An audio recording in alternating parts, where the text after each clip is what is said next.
Hello, I am Nivra Jendra, and this is the Embodied Ayurveda podcast. Here you receive high level, authentic, and comprehensive Ayurvedic and yogic insight so that you can truly level up your wellness practices and profession. Like and subscribe for more.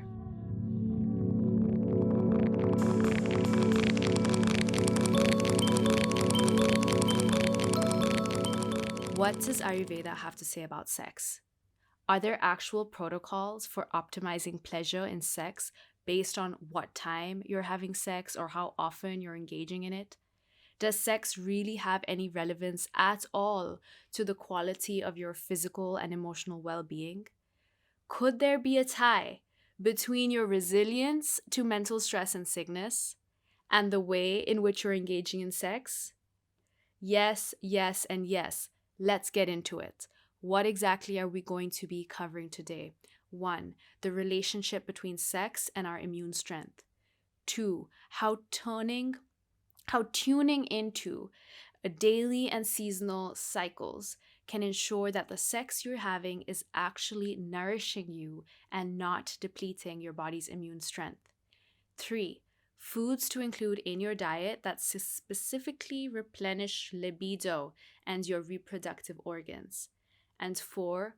Herbs to include in your diet that specifically replenish sexual health and vigor. So, 1. Engaging in sex activates and utilizes a specific tissue layer in our mind-body system known as the reproductive or sexual tissue, and in Sanskrit, Shukra Dhatu. For the sake of this conversation, I'm going to refer to it as the sexual tissue.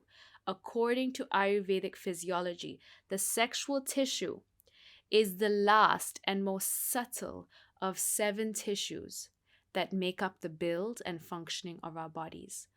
Only once the previous 6 tissues are properly nourished by the food we eat, the quality of our sleep, the regulation of our emotions, the balance of our energetics, can this 7th layer, the tissue, the sexual tissue, be fed, and then the 7th layer feeds the 8th, which is not a tissue, but it is the nectar of our immunity.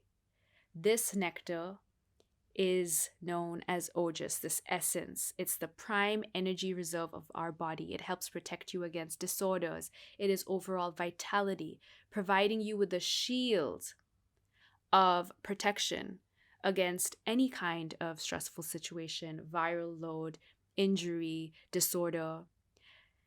Because the sexual tissue is the last of the tissues to be nourished before ojas, this vitality, gets replenished, the strength and health of that sexual tissue is integral to ojas. You can imagine it as this irrigation and transformation system. Nutrients and vitality moving from our food and other inputs through the 7 tissues, feeding and alchemizing each as they move through, and finally arriving to build up ojas, our auric shield of immunity. When sexual urges are repressed, ignored, excessively or incorrectly indulged, the imbalances and aggravations caused in the sexual tissue immediately affect immune strength. So the relationship is very direct and very immediate. Also, because the sexual tissue is the last of the 7 tissues, it is also the most subtle and sensitive and needs to be taken care of very mindfully. Even the emotional energy that is absorbed through the process of sex can affect the sexual tissue. When you're engaging in a sex that just doesn't feel intentional, it might create subtle expressions of guilt and shame or disconnect within you. Sex that is dishonest, this too wears at and creates distortions within the sexual tissue, and it will affect your overall capacity to deal with change, disease, tension. Now, that is some high level Ayurvedic physiology for you. The takeaway is that the health of our reproductive and sexual organs have a very direct relationship with overall immunity. And the health of our reproductive and sexual tissues, organs, are strongly affected by both the frequency, type, and times of sex we're engaging in, as well as the kinds of ways we might be nourishing our bodies in general.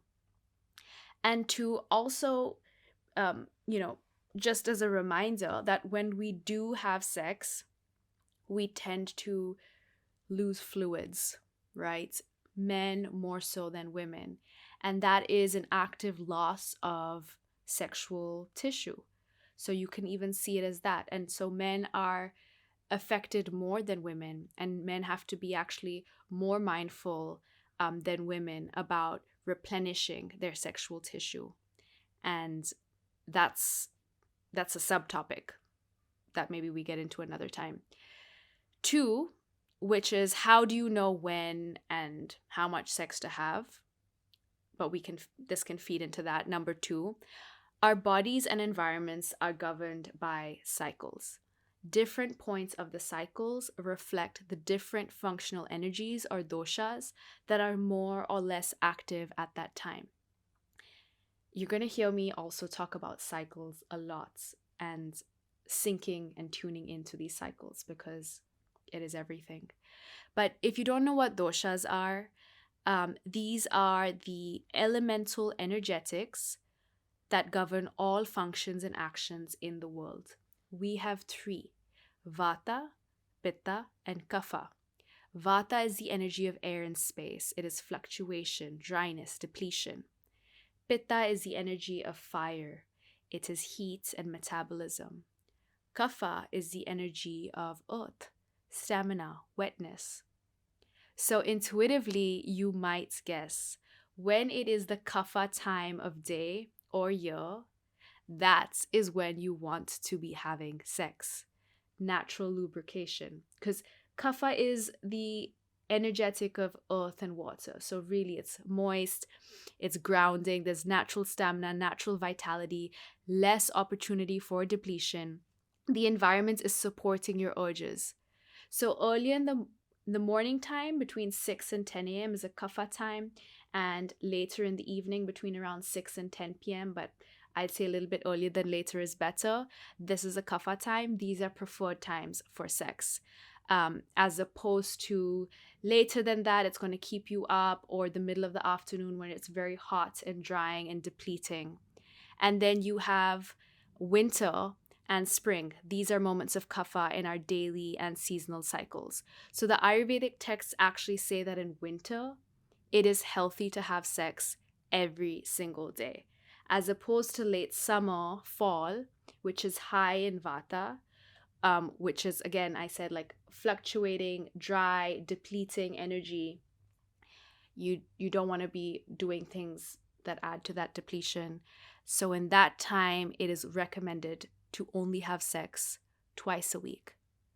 When you're tuning into these cycles and actually syncing up with them, you're going to find that your body doesn't tire as easily after sex, that the sex you're having is more pleasurable, naturally lubricated and engaged. You're even more present and grounded during the sharing of sexual intimacy. The sexual tissue does not need as much outside support or time in order for it to repair and replenish. Another interesting thing that is mentioned in Ayurvedic texts, I like this, is that engaging in sex with someone who delights the heart, loves you, and is loved by you actually increases sexual and reproductive power. So 3, what can you eat in order to support the vitality of your sexual tissue? Here are some specific recommendations. High quality raw cow's milk, and you can literally do this right after having sex, and again, more important for men than women, who tend to lose more sexual tissue than women. But high quality raw cow's milk, it is unctuous, nourishing, rejuvenative. It has specific actions on the sexual tissue. You can blend this with soaked almonds and pistachios. It's more medicinal. And sweet, moist, and strengthening fruits like fresh figs, sweet dates, ripe mangoes are particularly suited for supporting the sexual tissue. So I hope you love those as much as I do. And 4, what about herbs? This one has gotten really popular, ashwagandha, but I do have a word of advice. Yes, ashwagandha, especially cooked and consumed with raw cow's milk, nurtures sexual vitality and vigor. But it is heavy and difficult to digest. So, if your digestion is not up to par, you experience constipation, gas, or indigestion, it is very important that you first tend to that. Tend to your gut before you integrate this herb into your life, because it's heavy, it's difficult to digest. Another 2 herbs specifically recommended to prevent the aggravation or depletion of the sexual tissue is bala and licorice root. Again, very, very, very important to first ensure that your metabolic capacity is healthy and strong before you begin integrating these more nourishing and heavier herbs and foods into your diet. I see a lot of herbalists, nutritionists pushing these medicines as supplement without first checking what is your unique context. Is it the right time to include them into your regimens? If you miss this step, the whole process can end up being counterintuitive and in fact cause more imbalance and harm within your body. So there you go, some potent insight on sex through an Ayurvedic lens. The lowdown, sex, engaging in sex, the sexual tissue, the health of the sexual tissue is directly related to your immune strength. And men need to be more careful with this because they do tend to lose more sexual tissue. And also because of our current society and climate, men tend to or seem to be more active than women sexually. But maybe you can call me out on that. Maybe there's no data on that. But anyways, be intentional with the type of sexual exchange you engage in and when. Include foods and activities that feel more nourishing and supportive if you do up your frequency. And be specifically mindful if you're experiencing a weakened immunity. Think about sex as potent, and the amount of sex you're having, that it could be affecting your immunity. Reflect on that.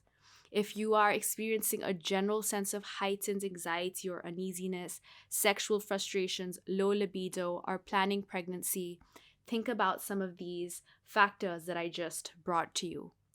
And if you want to dive deeper into any of this, support others more comprehensively and effectively through their wellness journeys, or just create true transformational change in your own life, here I am, certifying and mentoring brilliant and curious folks as Ayurvedic health coaches. Please do learn about my high-level embodied Ayurveda certification program. Check the show notes. If you resonate, I invite you to apply.